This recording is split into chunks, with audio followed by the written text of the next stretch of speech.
Hey guys, welcome to a Lore Olympus discussion video, or in this case, what if I wrote Lore Olympus?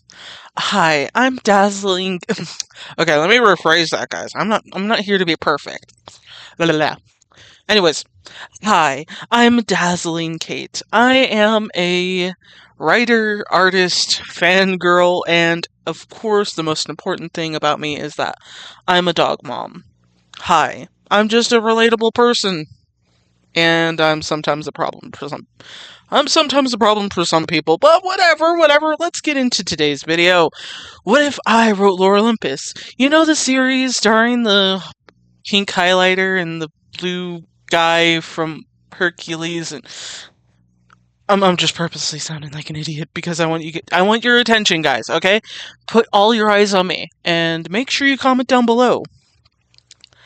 Anyways, so we're going straight into this. I'm going to introduce to you to the two characters, Hades and Persephone, if I rewrote them to be a little bit different and have a bit more personality and problems in their life than just being a pitch perfect couple that has done no wrong when really they have done wrong, and Rachel doesn't want to admit it, but let's go into the main character.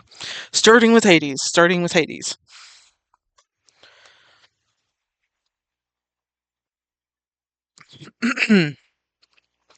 So Hades is more reserved and quiet and a bit of a gentleman, but that depends on who you are. He does not really talk too much with a lot of people. Like, yeah, he's still a boss of his company, but he mostly has Hackety do more of the talking and bossing around. He's just more reserved and keeps his words to himself. And of course, that means whenever he talks, it's like a huge noticeable thing because not a lot of people tend to get to hear him actually speak. And I know that's a little bit different, like, than what people kind of expect. Like, oh, I thought he was gonna, do some talking, but in his case, I wouldn't really imagine him doing much talking, especially with the story I've given him. Duncan, oh, okay, Duncan's just doing that. Never mind. I thought he was chewing on something he shouldn't be, but he was chewing on his bone. I just wasn't paying attention. But yeah, okay, so he drinks way too much, which is a huge problem because that makes it like he often is late sometimes for work, or at least late to getting back home, and then he just ends up sleeping in his office drunk. Yeah, not the best thing. And also in this version, he was married to Luce, who is his original wife that he loves dearly, that he could never forget, and he often carries her wedding band with him to kind of keep her close to him, and he often just keeps his distance from a lot of women, which is why he doesn't attend any parties at all. He doesn't like being at any party due to his reputation as being like the richest god among the gods. So he's kind of like, nah. I don't need the attention. I'm not gonna let anyone get to me or try to flirt with me just because of they want quick cash and money and blah blah blah. They want quick power over me. So yeah, he often is away working a lot during like most of these celebrations. He's often at work from, 6 a.m. to midnight.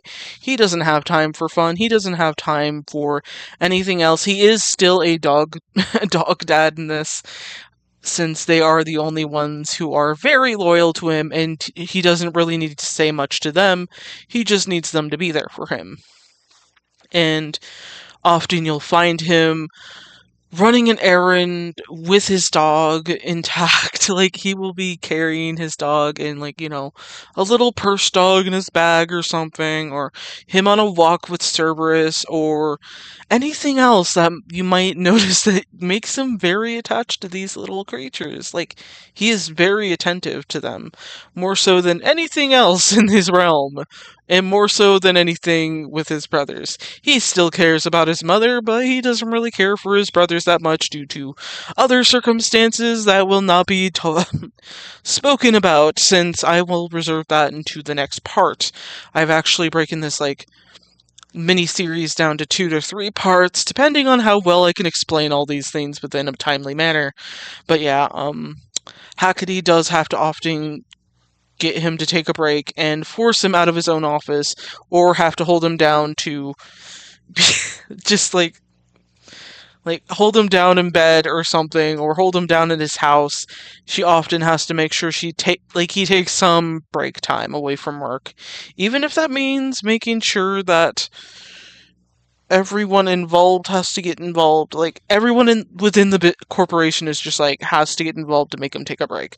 That's it happens maybe every few weeks, so it's like, yeah, he needs to take a damn break. And moving on, we're going to move on straight to Persephone, who is a little bit. There's less information, but I did want to try and make this a quick one. You know, she's a farm girl, but she's very intelligent. She bakes when stressed, and I think that's kind of a interesting element. I'd love to see, like, you know, I was thinking of her just basically baking in the background whenever a problem was going on, while Artemis is just absorbing it. Persephone's just in the background making cookies or cake or something, and she's just overwhelmed with feelings of anxiety and dealing with just moving around as an adult now, not really knowing how much she has to deal with in the future to take her new role as a goddess seriously. And it's up to Artemis to kind of like guide her in the right direction of like not like, you know, plants and such, but taking her role seriously and understanding how important she is within her realm. So that's kind of why she's also with Artemis. It didn't take a lot of convincing from Demeter, because in this version, Demeter is, yes, she is a very protective, but within a reasonable aspects of relationships. She trusts Artemis. She trusts her very much, and Artemis respects and treats her the same. She understands the importance of keeping Persephone safe and also guiding her in a way where she can understand how important her role is. So yeah, I wanted to kind of build up a relationship that Artemis and Persephone have to kind of like they hang out often to kind of understand their roles in this world and understand how important the goddess of spring is to the mortals and such.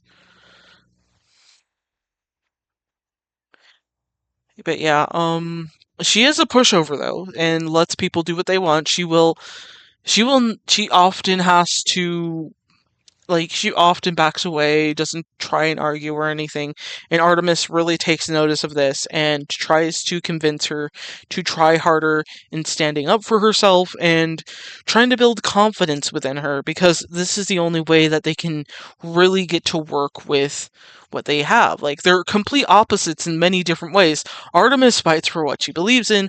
Persephone just doesn't know how exactly, how to put her like her words into telling people these things. She does not know how to really approach people like that. She takes it takes her a while to really burst up the courage to actually do much of anything. Yeah. So she's also very close to her mom. She will call her every night before she goes to bed. She's one of those girls that will definitely call after she gets home after a long night and lets her mom, hey, like, no, hey, yeah, I miss you so much. Like, I love you. Hope you're having a nice day. I gotta go, but I love you. That kind of thing. Another thing I wanted to talk about is her being plus size, because some people like to think she is in the main universe, but really she's not that much. Like, when have you seen this girl eat anything?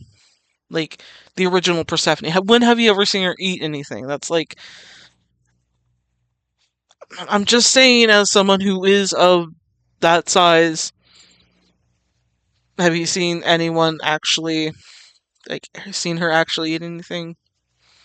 I'm not saying she should be gorging herself, like, you know, nonstop. I'm just saying, like, maybe showing some of this elements of her being plus size. Like, hey, maybe she drinks a little bit too much tea, like smoothies, baking a lot. That's why I kind of put baking there because she will eat like a lot of sweets when she's stressed, and she is a sucker for sweets, especially when it comes to more natural flavors like berries or blue like plants of any kind being used for like recipes for said sweets. But she is also very self-conscious about how her body is looking. Like maybe she doesn't feel like her hair is curlier enough, or maybe her she feels like her curves kind of push people away, and oftentimes she has to be told by her friends, which is she's besties with Artemis and Apollo because I said so. I know a lot of people will be like, but who's the main villain in this like story, Dazzling Kate? Who is it? Like, who is it? And I'm like, you guys are in for a treat. You are in for a treat. If you were one of those defenders about the main story, I'm gonna tell you right now, you will probably not like where I'm going with this one at all. Like, let me be real, it's going to be a bit mind twisting. But yeah, she often goes to parties with Artemis and Apollo, and she follows them around because she isn't like she's still not sure about her place and who to talk to within these parties and such. So yeah, and due to her nature of being a pushover, she often gets called to help others out, despite her always trying to study. Like she will be in the middle of a book trying to take notes, and the next thing she knows, she's like doing something for Hera, like fixing her garden, or maybe she gets summoned by Athena, who just basically just needs some guidance in like one of her plans fucking something over. I don't know. I don't know. But they often like not saying everyone will do it, but they've already had like not in a way where it's like she's always been dealing with this. It's more so on the lines of it feels that way, even though it's probably been a handful of times. If that makes sense. I guess it probably doesn't make sense. But let's move on to the next thing. Next thing. The actual plot. So let me take a sippy sip and we shall continue.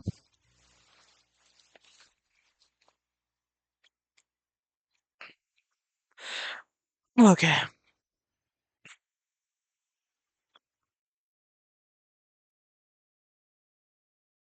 Okay, so how does Persephone and Hades first meet? So, when they first meet, Hades does not like Persephone at all. Like, he cannot stand her, and even goes as far as to being rude to her to get out of the way, Persephone just letting him be. This leads to a confrontation with Artemis, who tells Hades off, and Persephone trying to pull her off from him and trying to start a fight alongside Apollo. This kind of makes sense considering, I would imagine, in this scenario, with Persephone being a pushover and both Artemis and Apollo not really thinking, like this night couldn't get any worse for her anxiety. No, no, no, no, it gets worse. The king of the fucking dead decides to be rude to her and make her feel like shit. Like that's where it kind of builds into these two kind of being awkward acquaintances, not really so much of them being love interests. Like this is a lot, I know. But yeah, Persephone apologizes for bumping into him, despite Apollo and Artemis telling her that she didn't need to like do that or she didn't do anything wrong. Hades just leaves it be after that because she apologized, I guess. And this is really what I wanted to see is like two dynamic personalities. Like someone like Hades wouldn't see something in Persephone at all. Like he wouldn't see anything, not without a little push at least. And what is that little push? This is something I was surprised that Rachel didn't go forward with because it feels like it could have been a interesting plot to kind of use in the story. And that is with Aphrodite and Eros getting involved in the situation. Now, I did redesign them to be a little different than their Lore Olympus counterparts because I could not stand their designs to be so kinkish. I mean, even Aphrodite gets like pink, more light pink-ish in the later bits of the series, and it's like, what the fuck? Okay, so during this time in a personal meeting room of sorts, where it's kind of used as a bit of a party-ish room, but they're mostly there to talk. Aphrodite is seen trying to get over her divorce with A- Ares, and well, with Hades, like this is just like a bunch of like different like high level up like gods and goddesses talking here and there, and Aphrodite is just minding her business, trying to enjoy herself, and just, kind of forget that she's like dealing with her divorce. And then, like, she makes it a big deal to kind of get a little bit rude in some ways. Like, maybe she accidentally said something wrong at the wrong time. And then Hades just decides, you know what? I'm gonna fuck her over even more tonight than she already is by making her feel more like shit, and decides, hey, it's not that big of a deal. Like, at least she's still alive, unlike me. Like, he kind of turns it into a whole me situation. And again, that sounds really dick backy. And he just kind of like, it's like, oh, well, he's still alive. Maybe he just didn't like you because you weren't that impressive or something. Like, something of those words. Like, I don't know what to turn it into exactly. I'm just like, I was contemplating that. So you can take it as you will, whether he's rude about it being like, oh, at least he's still alive, or, oh, maybe he just didn't think you were that impressive, or something of that sorts. And during that time, she gets really pissed off. And sus, she decides to search for her son at the party to get him to help her with her scheme. Because, it's hard enough that she's like, supposed to be long desired by everybody, and then dealing with a divorce, and also dealing with Hades' words, it just kind of pisses her off. And since gods and goddesses in Greek mythology do things to piss each other off, she in turn decides to make her son, Eros, make Hades fall in love with Persephone as a way to teach him a lesson, and basically hurt him in ways that he's already dealt with being hurt, so why not do it again because he's being a dick? Like, that's the kind of petty I expect in this situation. And it will also kind of connect as to what exactly the kind of role they'll play in the later bits of the series. Because, again, these are the two that caused the problems to begin with. They made Hades fall in love with Persephone. Now, Eros does this reluctantly because she's his mother. He has to do what she says, so he just goes ahead and does it because he doesn't want to deal with the headache. And of course, considering he is just like trying to deal with his own problems, like it's probably something else, probably not psyche, like because that would be timeline wrong. But that's just me. He would probably have something else going on in his mind, and he's just like reluctant to do this for Aphrodite, but decides to do it anyways because she's his mom. He can't just disobey her like that. And of course, Hades did say what he said to Aphrodite, and thus he makes him fall in love with Persephone, leading me to my next part of this. Well, okay, so he makes Hades fall in love with her, like with Persephone, after calculating how it should be done, because he's taken this seriously. Like you have to take in the whole room at a time. You can't just bam make someone fall in love with somebody. You have to do it in a specific time frame and where everything feels aligned. And of course, I would imagine Eros being able to calculate that quickly. Of course, he might be a little bit drunk or something, so it's a little bit more difficult to try and make this scene make sense to him, to try and figure out how he can get her to look at him in a way where it feels like it's nice. Like, I'm just saying, I'm just describing it from the many times of many romance movies where the main characters look at each other and it's like, bam, they're in love. So I would imagine this is a very difficult task for Eros, especially since he's at a party and doesn't want to probably deal with making people fall in love all the fucking time. So him getting to do this is kind of a headache.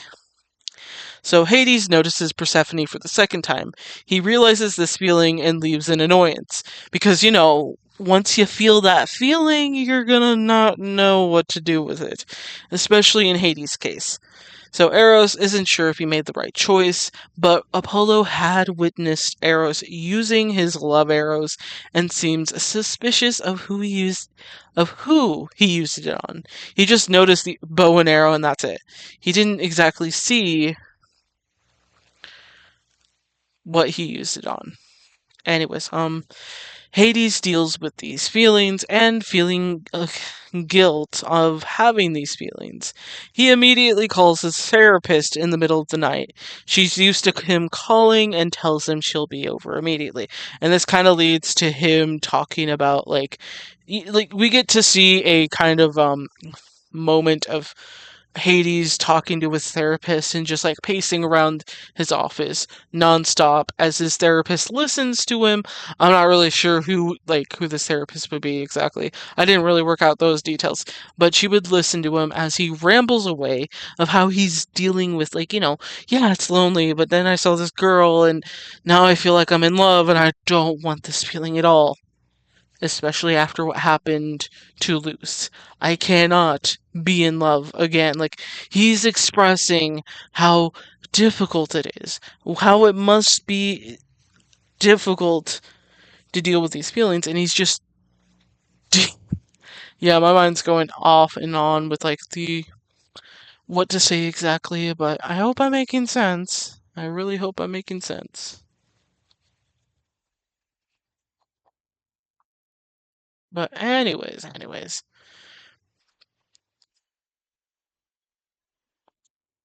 again, this would kind of be interesting to play around with. Evie sprung awake then. Great. So this is interesting. So he's trying to see her again and again and again, and it's just a bit of a pain. So in this turn, since both Demeter and Hades have a business, like their own business, I mean, I would imagine Demeter wanting Persephone to go to the underworld to talk business for her since she is very busy. Persephone is reluctant and talks to Artemis about it, and Artemis is like, well, first of all, you gotta make sure he apologizes for you for what he did at the party, and secondly, be careful, the underworld is very dangerous, try and get out before nighttime, that kind of thing. Granted, it's always nighttime there, but you get what I mean. So, anyways, a lot of citizens are very stunned to see an actual spring goddess in their realm. Like, this is something I would imagine would have been an interesting element to introduce into the different environments of the cities and such for Lore Olympus. It would have been to introduce gods and goddesses that would not be seen in specific areas due to their background or their how their powers work in specific areas. For someone like Persephone, it would be very surprising to see someone like her, someone who's supposed to bring life to plants and such, in a place where it's all dead. So seeing something like that, everyone's just probably like, holy shit, what's going on here? Like, why is she here? Like, they're just following her around, and she's just like, surprised of all the attention as well, but tries to keep to herself. And eventually she does meet up with Hades, who is, stunned because he thought he was going to meet up with Demeter, but getting a last phone call at the last minute, hearing it from Hecate that Persephone is the one who's going to be, you know, meeting up with him, and she's there to kind of talk business with him. And how would their businesses connect? I would imagine maybe Hades provides, I don't know, some kind of machinery of some kind for Demeter's company. I don't know. There's got to be something somewhere. Considering he can make shiny rocks diamonds and such. I would imagine maybe, since that's also nature based, that maybe something within Demeter's realm would they would have some kind of connection there. Okay, so either he provides machinery parts, or maybe the maybe additional help from his own employees for something. I don't know. I do not know. But it's important to know that they would have some kind of business deal going on. I would have no clue what it is to be exactly, but it would be something. So, anyways, this would definitely lead to them meeting up a lot for meetings, and Hades eventually giving Persephone an apology for what he did to her at the party, and she accepts it and warns him that if he tries it again, she wouldn't be as kind, since Artemis did tell her that she should stand up for herself to Hades for what she did. I mean, for what he did. And eventually, over time, the next couple of months, Persephone is hosting her own party for the other gods and goddesses for a housewarming party after she finally settled into Artemis's house, and she invites Hades as a professional invited guest. He accepts and eventually learns through the many different people that were at the party of the places that Persephone likes to hang out at, or is often seen at, or is, sometimes visiting during specific times. And yes, that does seem very stalkerish. I will admit that, because, it does seem really weird.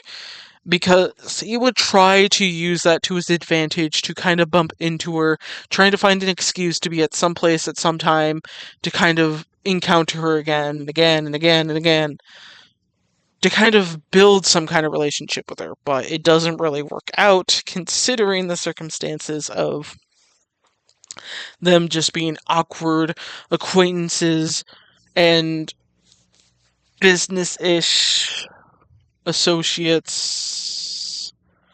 Yeah, I think that makes sense. But yeah, I'm not gonna continue off until the next part, so yeah, we are left with strangers who become awkward acquaintances, and one of them is deeply in love with another as a part of a scheme by Eros and Aphrodite. But yeah, I hope you guys enjoyed that. I do have another part coming out. It will probably be out in 2 weeks or something. But please, please, please do subscribe to the channel if you want to see more of this content. It's not just Lore Olympus based, it's a lot of other different series and other things to look forward to. Pop culture of any kind, video games, that kind of thing. But yeah, if you can comment down below and give this video a like, I would appreciate that. So yeah, stay safe, stay cool, and most importantly, guys, stay hydrated.